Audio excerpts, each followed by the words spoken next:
El dinero que ya existía en la antigüedad se utilizó para facilitar el intercambio, pues si hoy quiero vender pan y quien quiere comprar mi pan es el sastre, pero yo no quiero ninguna camisa, necesitamos una mercancía equivalente a ambas, a la cual denominamos dinero. Pero este dinero en nada cambia el hecho de que pan y camisas puedan intercambiarse. Pero entonces, ¿qué es lo que las hace equivalentes? ¿Qué tienen en común ambas mercancías para poder intercambiarse? ¿Qué mide el dinero? Pongamos un ejemplo. Yo, el pescador de mi pueblo, solo a la orilla del mar, pesco en 12 horas 12 pescados diariamente, a un pescado por hora en promedio. Los peces no me cuestan nada, están en el mar y los pesco con una caña que yo mismo hice. Mi vecino, el leñador, corta 4 cargas de madera en 12 horas, una carga cada 3 horas, con un hacha que él mismo fabricó. Un día tuve ganas de encender el hogar y mi vecino tenía ganas de comer pescado. Así que nos sentamos tranquilamente a pensar cómo intercambiar nuestros productos de manera correcta. No puedo sumar manzanas y peras a menos que tengan algo en común. ¿Pero qué tienen en común pescados y leña?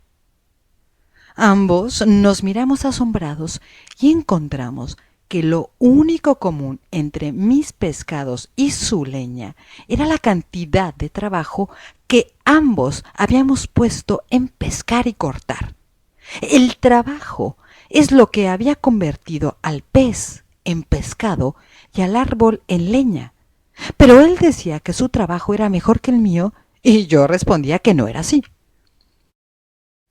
Seguimos discutiendo hasta que el leñador me preguntó: Vamos a ver, ¿cuánto tiempo te llevó pescar esos pescados? Pues 1 hora cada uno, respondí. ¿Lo ves?, me dijo. A mí me tomó 3 horas cortar una carga de leña. Ahí está la respuesta, dije entusiasmado. El tiempo de trabajo que a ambos nos tomó obtener nuestros productos es nuestro equivalente común.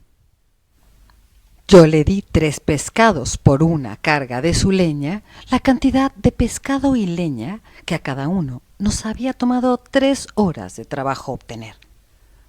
Así nos hemos puesto de acuerdo todos en el pueblo y ahora sabemos cómo intercambiar nuestras mercancías. ¿Cómo calcular el valor de una mercancía? Lo mismo pasa conmigo, el ebanista. Yo fabrico una silla en 12 horas utilizando como materia prima 2 cargas de madera que compro al leñador. Pero ¿cómo puedo calcular el valor de mi silla para intercambiarla en el mercado? Muy sencillo. En materia prima para hacer la silla utilicé 2 cargas de madera o lo que es lo mismo, 6 horas de trabajo del leñador, a las que se suman las 12 horas que yo trabajé para fabricar la silla, lo cual dan un total de 18 horas de trabajo. Por lo tanto, deberé intercambiar mi silla por algo que contenga 18 horas de trabajo. Si alguno de los fabricantes de mercancías quiere pasarse de listo y vender más caro, engañar a su clientela diciendo que lo suyo lleva más horas de trabajo, su competidor ganará a ese cliente, pues lo venderá a su justo valor. De esa manera se regula la compra y venta de mercancías. El dinero. Como no siempre el pescador quiere leña y el ebanista pescado, nos hemos puesto de acuerdo todos en el pueblo para que una mercancía específica sirva como medida del tiempo de trabajo general y podamos consumir de todo. Hemos decidido que sea el oro, que se extrae de nuestra mina a 12 onzas en promedio durante cada jornada de trabajo de 12 horas del minero. Así, cada onza de oro corresponde a 1 hora de trabajo. Podríamos utilizar como dinero arroz, por ejemplo, que el agricultor cosecha a razón de 2 sacos por hora, pero tendríamos que cargar carros de este para intercambiar las mercancías y no sería práctico. Precio de la fuerza de trabajo. Ahora vendo tan bien mis sillas que he podido ahorrar de mis horas de trabajo el suficiente dinero para usarlo como capital y ampliar mi producción. Así que salgo al mercado de trabajo en busca de un trabajador. En el pueblo hay muchos hombres que no tienen medios para iniciar su propia producción, pero tienen una mercancía que vender, su fuerza de trabajo. El pago mínimo que el obrero acepta por vender su fuerza de trabajo es la cantidad de dinero necesario para sobrevivir. Y esto es lo máximo que yo estoy dispuesto a pagar por el momento. En nuestro pueblo, la suma de alimento y bienes para la sobrevivencia diaria se compra con 6 onzas de oro, el equivalente a 6 horas de trabajo, y por esa cantidad hago trabajar a mi obrero durante las mismas 12 horas que yo trabajaba. Inversión y ganancia. ¿Cuánto gano ahora que he invertido mi capital y no trabajo ya en la silla? Veamos. Vendo la silla por las mismas 18 onzas de oro de antes, pues en el mercado a nadie le importa quién hace la silla, si el obrero o yo. A estas 18 le resto mi inversión, 12, 6 en materias primas y 6 en salarios, lo que me da una ganancia de 6 onzas de oro libres de polvo y paja para mí. ¿Pero de dónde salió mi ganancia? Veamos. En materia prima, utilizo la misma cantidad de madera que cuando yo la hacía, pues es la misma silla. Así que ahí no he ahorrado nada y por tanto no está la fuente de mi ganancia. Así que debo analizar el otro componente de mi producción, el trabajo. Mi jornada de trabajo era idéntica a la de mi obrero ahora, de 12 horas. Cuando yo fabricaba la silla, conservaba íntegras para mí el producto de mis 12 horas de trabajo, o sea, 12 onzas de oro. Ahora, a mi obrero, por la misma jornada de 12 horas, no le pago 12, sino 6, la mitad, el 50%. Como yo pongo el capital, mi obrero trabaja 6 horas para él y las otras 6 para mí. De ahí salen mis 6 onzas de oro de ganancia, que son el 50% de las 12 que invertí. El origen de la ganancia es el concepto más importante para comprender cómo funciona el capitalismo. Así que resaltemos lo visto hace un momento. Cuando yo hacía la silla, conservaba las 12 onzas de oro por mis 12 horas de trabajo. Como mi obrero no tiene capital para iniciar su propia producción, tiene que venderme su fuerza de trabajo por el mínimo para sobrevivir. 6 onzas de oro por 12 horas de trabajo. Así que yo conservo el producto de 6 de esas 12 horas de trabajo que él trabaja para mí. De esas 6 horas de trabajo que no le pago al obrero es de donde sale mi ganancia.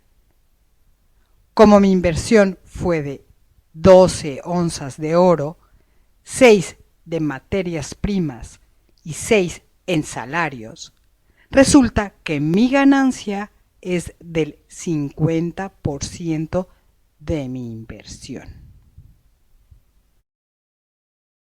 La competencia. Me doy cuenta de que mi clientela ha bajado y descubro que hace unos días abrió otra ebanistería que produce sillas más baratas que las mías y en mayor cantidad. Descubro que en esa ebanistería trabajan el mismo número de obreros que en la mía. Entonces, ¿cómo hace mi competidor para producir más y más barato? Investigo y encuentro que ese ebanista ha comprado una sierra muy potente y gracias a ella produce cada silla en la mitad del tiempo que yo y puede por lo tanto venderla a un menor precio. ¿Cómo puedo competir con él? Pienso en hacer trabajar el doble a mis empleados, pero la jornada de trabajo es ya de 12 horas y se niegan a trabajar más tiempo. También podría bajarles el sueldo, pero les pago el mínimo para su sobrevivencia y lo rechazan tajantemente. No me queda más remedio que comprar una nueva sierra. Veo en mis arcas y como me falta dinero, pido un préstamo en el banco y finalmente la compro.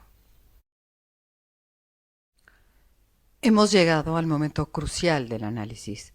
Siguiendo con atención solo 4 minutos más el ejemplo de nuestro ebanista, entenderemos la razón de fondo por la cual se originan las crisis cíclicas y a la larga mortales del capitalismo.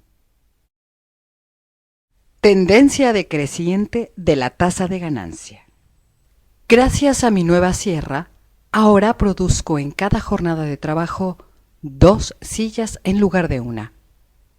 Para comprobar si puedo venderlas tan baratas como mi competidor, necesito calcular el nuevo valor sumando el tiempo de trabajo incorporado en cada silla.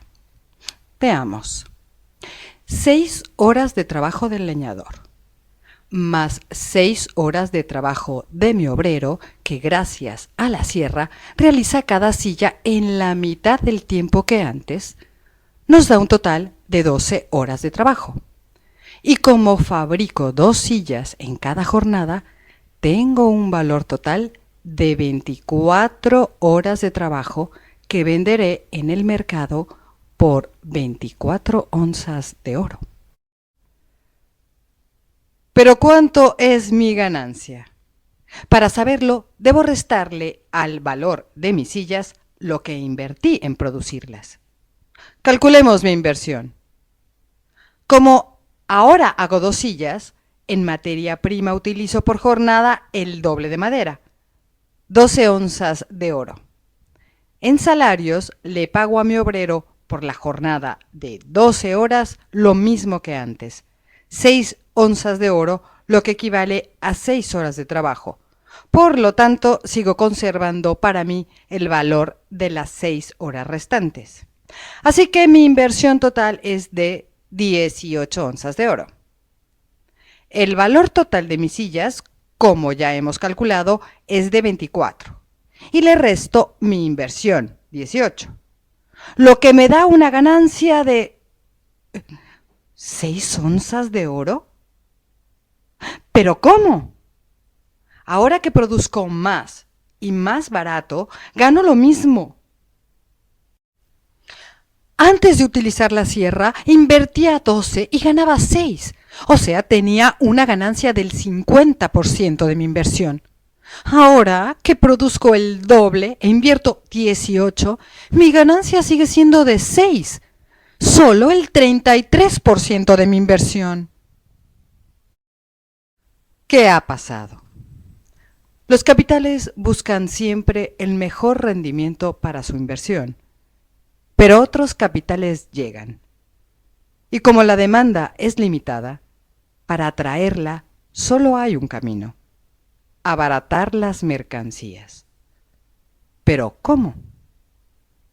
Reduciendo el valor de cada mercancía, lo que implica invariablemente reducir el tiempo de trabajo incorporado en cada una, pues sólo así se produce más en menos tiempo. Si antes producía una silla por jornada, ahora debo producir 2, así que el valor de mi silla baja y sólo así puedo competir. ¿Cómo se logra esto? Primero, hay 2 formas: hacer rendir más al obrero o reducir su salario. Pero estas 2 modalidades tienen un límite natural: las horas que el obrero puede trabajar al día y el sueldo mínimo para su subsistencia. Además de que el valor de la fuerza de trabajo, como cualquier mercancía, se determina socialmente. Entonces, los capitales desarrollan una tercera modalidad: incorporar mejoras tecnológicas para producir más en menos tiempo y así abaratar las mercancías. Como hemos podido comprobar a lo largo de estos minutos, la carrera por la productividad, mediante mejoras en tecnología, implica que los gastos en materias primas y maquinaria aumenten en mayor proporción al gasto en fuerza de trabajo, que es de donde obtengo la ganancia, y por lo tanto, la ganancia se reduce en relación a lo que invertí, aunque se venda toda la producción, lo cual además es más difícil al tratar de vender mayor cantidad en un mercado cada vez más competitivo.